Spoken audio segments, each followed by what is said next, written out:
কাল পুড়বে কপাল, একটু দাঁড়াও কেন করো গোলমাল, বোঝো না কেন যে যায় সময় চলে।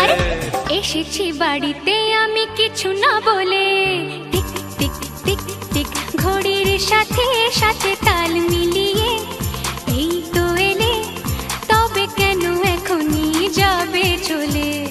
বলো কি বলার আছে, এসেছি তোমার কাছে। বলো কি বলার আছে, এসেছি তোমার কাছে, বোঝো না কেন যে যায় সময় চলে। এসেছি বাড়িতে আমি কিছু না বলে। দাঁড়াও, এসেছি বাড়িতে